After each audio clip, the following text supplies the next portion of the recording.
السلام علیکم ورحمۃ اللہ وبرکاتہ. میں سید نور الدین ٹرسٹ ٹی وی کی جانب سے آپ سب کا استقبال کرتا ہوں. دیکھتے ہیں آج کی اہم خبریں. آج 27 جولائی 2021 کو عالمی اردو کانفرنس کے ضمن میں جناب خلیق الرحمان صاحب کی رہائش گاہ پر مشاورتی اجلاس منعقد کیا گیا، جس کی صدارت جناب ڈاکٹر محمد امام تحسین صاحب نے کی۔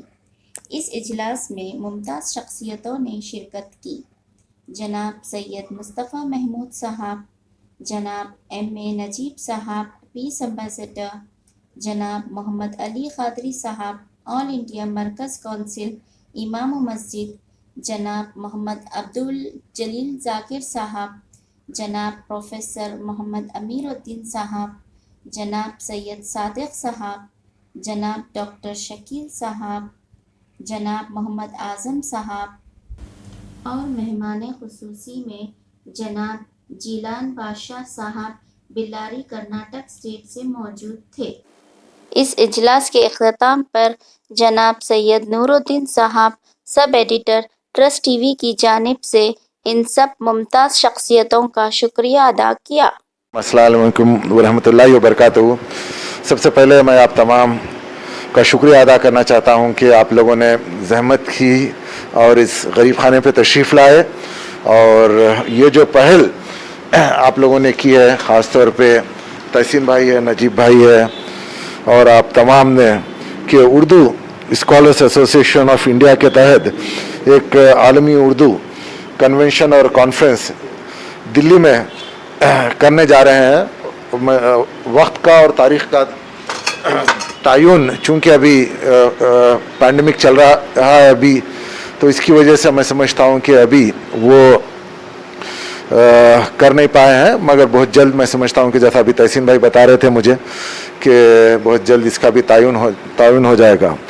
جیسا کہ آپ سب جانتے ہیں اور نجیب بھائی نے بھی کہا، اردو ہم سب کی مادری زبان ہے، اور ہم جو بھی اپنا اظہار خیال جتنے اچھی طریقے سے اردو میں کر سکتے ہیں اپنی مادری زبان میں، جس کی مادری زبان اردو ہو یا جس کی مادری زبان تیلگو ہو یا انگریزی، جس کی بھی ہو، تو جو بھی اظہار خیال جو مادری زبان میں کر سکتے ہیں اتنا اچھی طریقے سے کوئی دوسری زبان میں نہیں کر سکتے.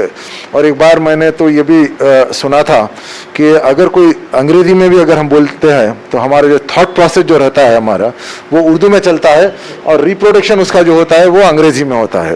تو اس حساب سے، اور جیسا آپ دیکھتے جا رہے ہیں، اردو جو ہے خاص طور پہ دن بہ دن، میں سمجھتا ہوں کہ ہم اس کا دوش حکومتوں کو نہیں دینا چاہیے. اکثر ہم حکومتوں کو اس کا دوش دیتے ہیں کہ بھئی اردو کو ختم کیا جا رہا ہے، بلکہ اردو کو ختم کرنے میں ہم لوگ ہی بہت بڑے ذمہ دار ہیں. اس لیے کہ ہم اپنے بچوں کو اردو کی میڈیم، تو خیر میں نہیں کہوں کہ آج کل سمجھیے اردو میڈیم ایک آؤٹ ڈیٹڈ سا سمجھا جا رہا ہے، مگر میرے حساب سے ایسا نہیں ہے. اگر آپ دیکھیں گے تو کوئی بھی زبان میں تعلیم حاصل کرنا آپ کو کبھی بھی پیچھے نہیں کر سکتی. یہ اپنے جستجو پہ رہتا ہے کہ کس طریقے سے آگے بڑھنا چاہیے.